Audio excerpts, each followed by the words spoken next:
dog. Okay, now we can start.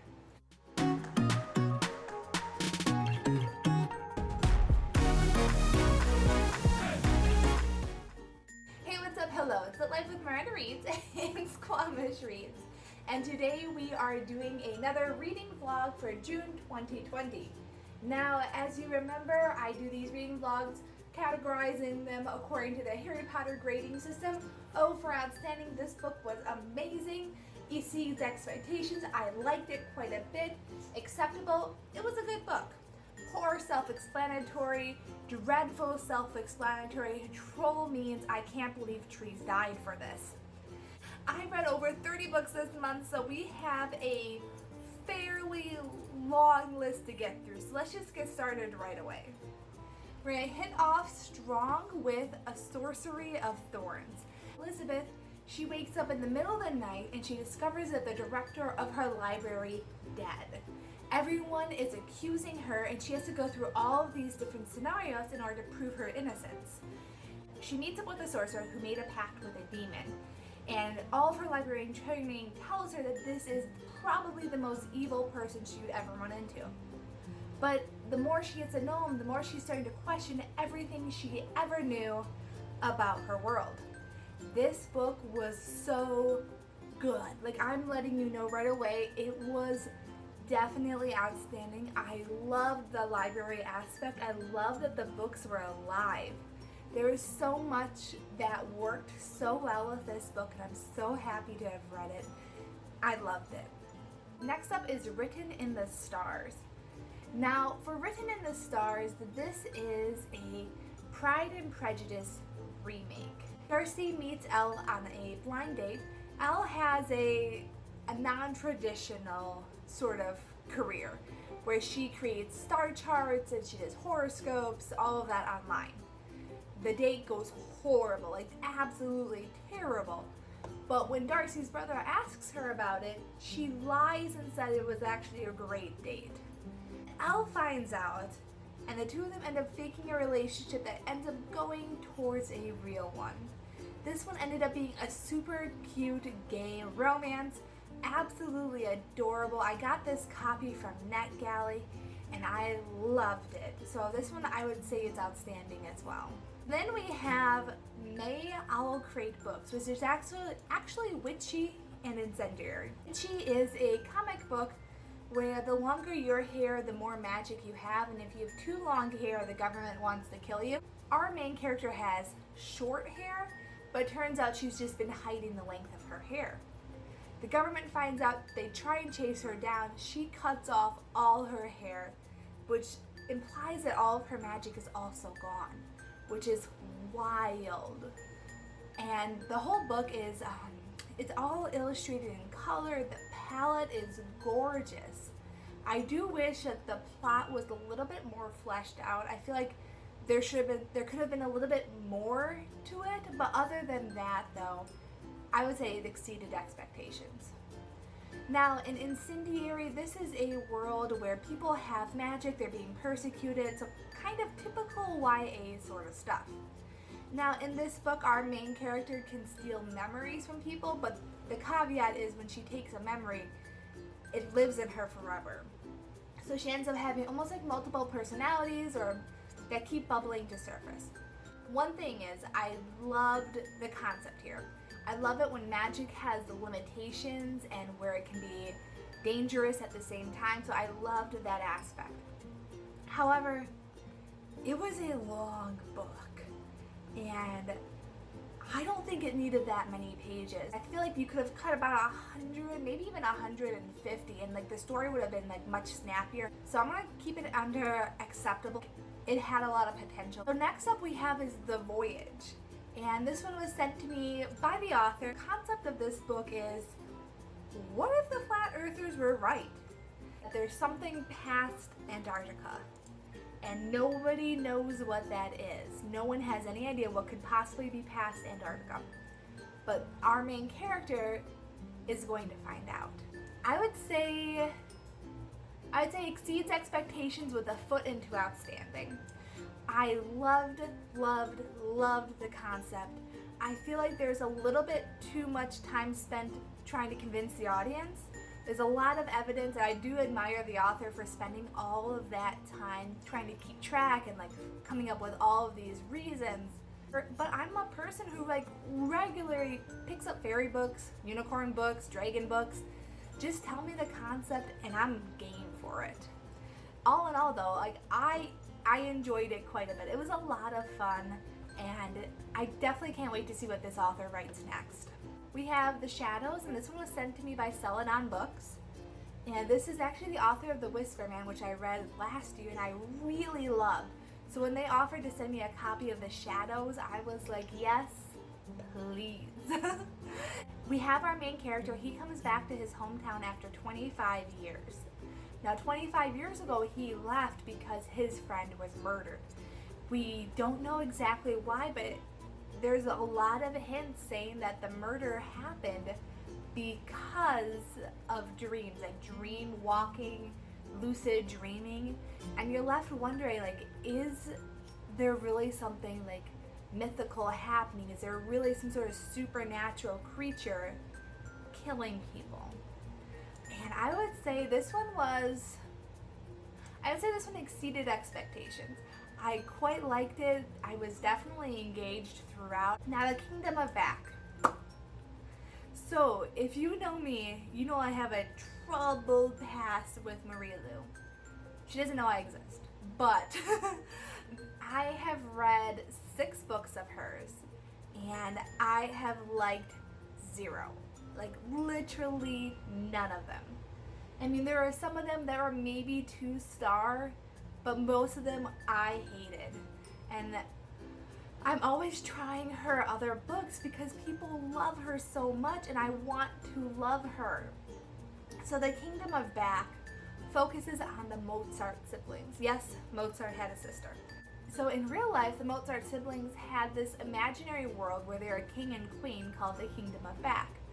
This book takes that and runs with it. So there is a lot of fairy aspects, there's a lot of musical aspects, and a lot of overlap between history and a little bit of fairy world. And I would say it's between acceptable and exceeds expectations, which is really good for me. I'm going to leave it as acceptable because it was a decent story. I'll give you that. It was a decent story, and there were aspects of it that I liked a lot. However, the fairies, they didn't feel very magical. They just didn't have that extra sparkle that I'm used to seeing. A lot of circling with this one, because at that time, Mozart's sister was very limited by what she could and could not do in society. So she tells us over and over that girls just don't do this, girls just don't do that. And it's true, but like, do we have to hear it like every chapter? The Comeback, and this one was sent to me by Berkeley Publishing. And this one focuses on Grace. She was a child star and she was just soaring like crazy. And all of a sudden she had a breakdown. Now the real situation is very much a #MeToo movement against her director. Grace has been asked to come back into the spotlight to give the director the Lifetime Achievement Award. However, nobody other than her knows what happened. I think for the most part it was well written. It felt like it was setting itself up for like a really big thing, like a really big reveal, a really big movement, a moment, and the payout just didn't hit my expectations. So I was left kind of going, well, alright. So I'm going to leave it as acceptable. Something to talk about, and this one focuses, it's another lesbian romance book, but it's a little bit more focused on plot than the romance. We have our main character. She's the assistant to a producer, and she's kind of had this crush on the producer for the longest time. And little does she know that the producer also has a crush on her. And you get to watch these two women kind of circle each other really gently and really sweetly, and they kind of come into terms with their relationship, with who they are as people, and I ended up really enjoying this one. It ended up being so sweet, and I believe this is Berkeley's first lesbian romance, which I think they knocked it out of the park. So I would say definitely exceeds expectations. It was a lot of fun for me to read, and I really enjoyed it. Some Kind of Animal, this one I picked out from NetGalley, and this one has two girls, one who lives in a house and one that lives in the woods. I initially had a lot of theories about that one, which I talked about in my June haul. Turns out I was completely wrong, and the book, I would say this one, it's between acceptable and poor, because this one definitely had its merits, and there is definitely a lot of interesting aspects about it. However, nothing panned out the way I thought it was going to, and it seemed to take the pathway. While I couldn't predict it, there was a reason why I wasn't predicting it. I thought that couldn't possibly be the direction it was going to go. I'm 26 years old and I love reading children's books. I think they're fun. I love the pictures. They're cute. They're adorable. Snoozapalooza is a little counting book. It's a little picture counting book. It's all about a little forest, and everyone who hibernates slowly comes together. They sleep in one giant pile. 5 stars right off the bat. It is so freaking cute, and the illustrations are perfect. I'm also a reviewer for Rockridge Press, and every week they send me a list of few books and see if I want to read it. A Beginner's Guide to Runes was one of the ones I read this week, and I would say it felt a little bit dry to me. It was definitely a very thorough look into runes, and it was definitely something that I never learned about before, so I definitely appreciate that.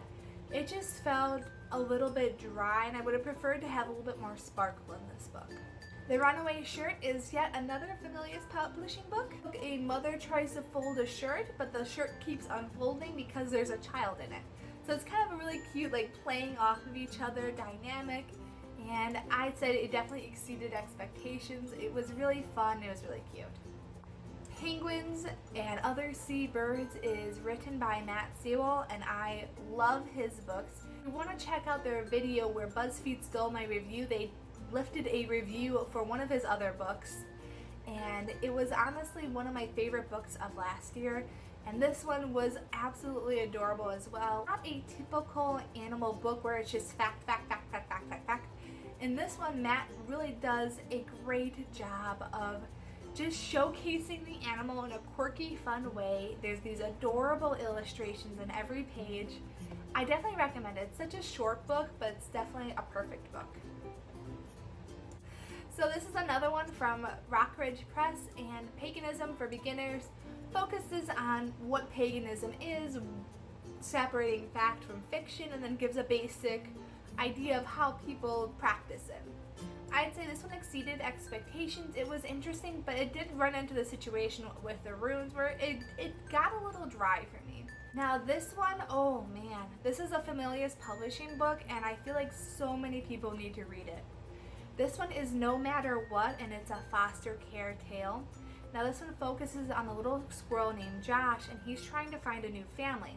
A stork keeps bringing him to other families which he can try out, and after 5 or so families reject him, like the porcupines, the jaguars, etc., he decides that he will reject the families first.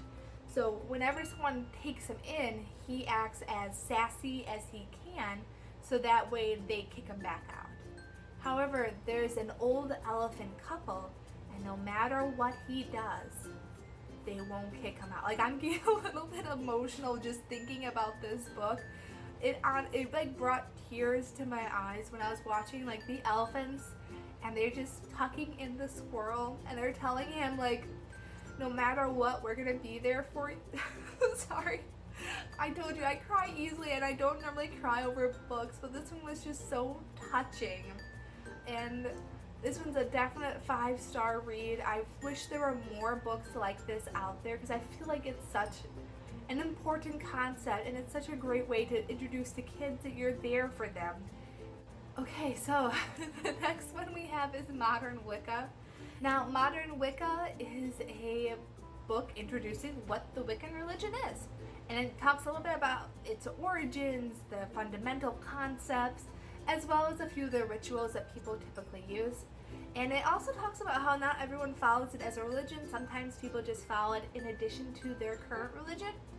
And I thought it was really interesting, and it was also interesting throughout. There wasn't a dry moment, and I quite liked it. So I put it up at 5 stars. If you're curious about what Wicca is, I think that's a great fit. Now we have Insurrection, the complete omnibus. I did an unboxing a little while ago of Anela Deen's books, and I realized I didn't actually rate it last round, so sorry. But this one is a collection of 5 short stories. Each one follows a different character of the same plot line. There's some evil aliens trying to wipe out the humans. The humans are resisting, but sometimes the people they think are on their side are not actually on their side.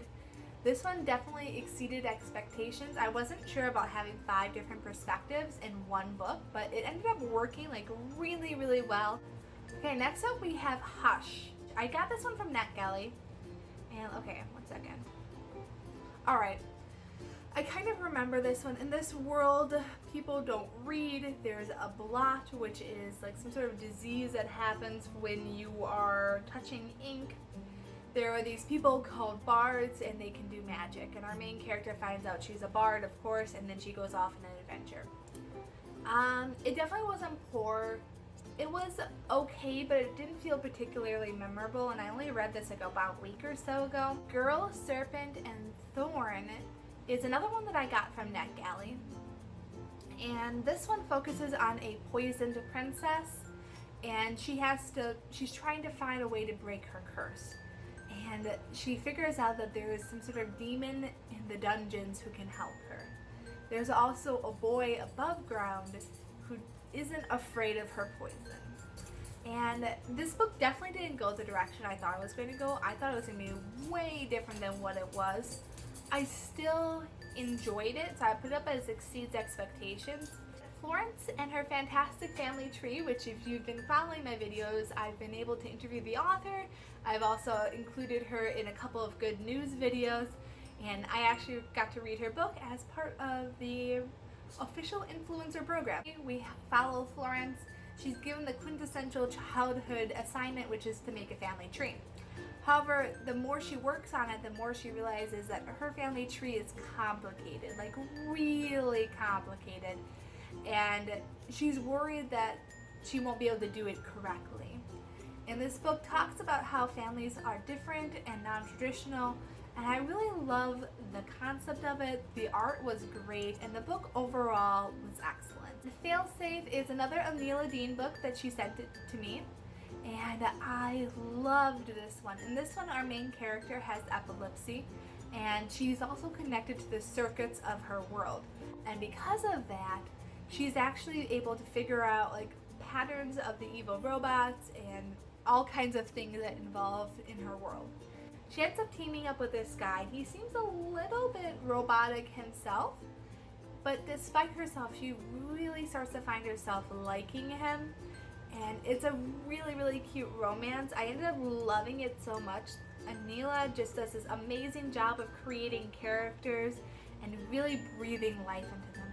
The sequel to her book, Beneath Cruel Fathoms, is coming out soon, and I'm absolutely dying to get my hands on it because I love the first book so much. Okay, next up we have Daughter of Patience, and this one's actually quite a controversial read. A woman gets murdered, leaving behind 4 daughters and a disabled son. The Mullah decides to investigate on behalf of the family friend. He is a very religious man, a very holy man, and also a very progressive man considering his situations. Now, this book is set in Damascus and Dubai, and when the Mullah visits the father of this family in Dubai, he notices that the father is very, very rich, but the family was living in abject poverty. So there's definitely some things that are happening that don't quite add up, and he decides to investigate this murder. However, the more he investigates, the more people that turn up dead or go missing, and he starts to wonder, like, is it worth investigating and finding true justice if everyone disappears? There is racism, there is homophobia, there is sexism rampant. The characters in this book, they feel the brunt of that, and there are some like very blatantly homophobic, very blatantly sexist things that kind of made me reel back a bit. But what really influenced my decision with this rating is that we get a lot of perspective of these characters inside their minds. And inside their minds, they are just as kind, as compassionate, as human as everyone else in this book. And because we get that kind and compassionate understanding of these characters, it really made me realize that these characters are fully realized beings living in a specific time and place. So I think it was definitely an outstanding book, and it was a rather interesting one as well.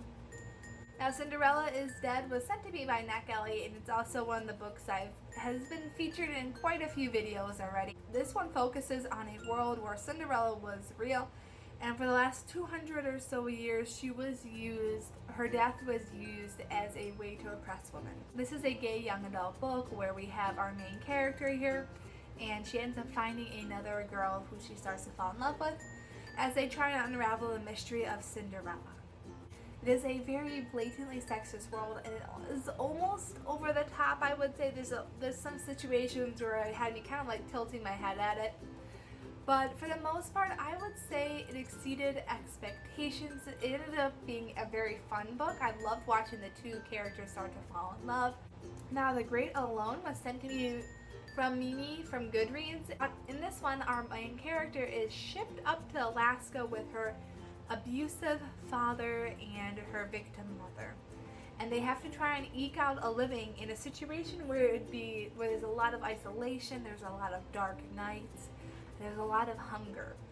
This one was absolutely outstanding. It was a gorgeous book. It was so well written, and it was just one of those books where like it doesn't have an overarching big bad, doesn't have an overarching plot, but you're just kind of following this girl around in her life. And it ended up being incredibly touching. I was glued to it from cover to cover. It was raw, it was real, and it was good. Cemetery Boys. This one was also from NetGalley, and this one focuses on our main character, Yadriel. He is a gay transgender teenager. In this world, you are either a brujo or a bruja. If you're a brujo, you can do like all kinds of like death magic. You can put spirits to rest. You can call spirits to yourself. If you're a bruja, you can do healing magic. Now, Yadriel has known ever since he was a child that he was a brujo, and he eventually does a little bit of like behind his father's back. He goes through the brujo ceremony, and part of the ceremony is putting a spirit to rest. He was able to do the first half of the ceremony, which does indicate that he's a brujo. However, it wasn't enough for him, and he decides ultimately that he wants to do the second half of the ceremony, which includes putting a spirit to rest. However, when he calls a spirit to himself, it ends up being his classmate, the local bad boy classmate, Gilliam. And the two of them get up to hijinks as he tries to put Gilliam to rest, and Gilliam stubbornly refuses to. It ended up being such a cute story, and I absolutely loved the romance, and honestly, 5 stars all the way. It was so adorable. I loved it. So I told you, I love reading children's books. In this book, a scary witch brings, I think like seven or so pumpkins to life to help her prepare for Halloween. She brings Christopher Pumpkin to life as well, and he's a little bit different from the other pumpkins. The other pumpkins are, they're scary, they're gross, they like to do mean things. And Christopher Pumpkin likes to bake, he likes pink, he likes sparkles, he likes to decorate. Christopher Pumpkin is asked to help decorate for Halloween, and he is doing it wrong. He's doing it so wrong that the witch gives him one last chance, otherwise she's going to turn him back into an ordinary pumpkin. And then he goes all out. This one was adorable. I loved the illustrations. I loved how this one was also going against gender stereotypes, because we have a little boy pumpkin who absolutely loves pink things, girly things, and it's not even like addressed in the book. It's just what he loves. And I think that really ended up making this book sparkle. The Bearmouth. So, I don't know if you guys know this about me, but I read a lot of books, and I don't DNF books, and DNF stands for did not finish. And I have not DNF'd a book in like 4 years, I think, maybe even more. I DNF'd this one hard. So in this book, the main character is learning to read. We are reading his journals, and everything is misspelled. Like, there are a few words, and it does get a little bit better as time goes on. I made it to about 30% of the book, and then I was just like, I can't believe this is still going. It was taking me so long to read. I couldn't hold the story in my mind because I was just focusing so heavily and translating it. I skipped to the end. I saw that while his spelling improved, it was still about 20% of the book 20% of the words were still like spelled so horribly. I could not finish it. And I'm looking at the reviews online, and everyone seems to have loved this book. And I don't know if they are listening through the audiobook. Maybe they're just picking up on something that I'm not. I don't know. I could not stand it. I could not read it. It was awful. Changing gears, we have Dear Moon, and this was one of the books from Familias, and Familias did not pull any punches in this one. So we have our main character and his best friend. Every night the moon comes up and it goes down, and every night that happens is one day closer that his friend has to go to the hospital, and he decides that he will stop the moon from rising so to prevent his friend from having to go to the hospital. So I read this book, and I also read the back of it to understand why it was written. And there are quite a few books out there that focuses on what happens when someone you know dies. But almost in every case, that is an adult. But with so many children getting cancer or life-threatening diseases, there is a need for books that explain death of kids to kids. And this one is a very tactful, a very sweet, and a very touching way to do that. I was not quite in tears, but I was getting choked up as I was reading it. I really felt for the main character, and I really feel like this is a strong and important book to read. So, as you all know, I've been trying to read this book for 3 months. Finally finished it. It was awful. This one is written by Tyra Banks. This one's a hot mess, and I've been trying to explain it for like the last 5 minutes, but it just gets more and more convoluted. There's so much junk in this book. There's so many plot holes. There's so many directions that this book seems to take, then it abandons. So then you're left wondering, like, why did I spend so much time trying to remember all this crap? In short, it was bad. Next up, we have Ballad of Songbirds and Snakes. If you saw the live stream on Saturday of last week, you would have heard me talking about this one a bit. This is a prequel to the Hunger Games series. It's about Hunger Games 0.5. This one focuses on Cornelius Snow and his life before we found him as the president of Panem. And it was good. Like, I see a lot of pushback on this on Goodreads, but like, I am loving it. It was so good. I was told it would get easier, and this is by Abby Waxman. This is the July The Plot Thickens book club read, and I've only just started it. Right now it's exceeding expectations, but keep in mind I'm about chapter 2, so I haven't gotten that far in it. We have Crown of Feathers. It kind of reminds me of the Aragon series, but like if Saphira died in the very beginning. It started off at exceeds expectations. It kind of started going down acceptable, and now honestly I'm saying it's kind of poor.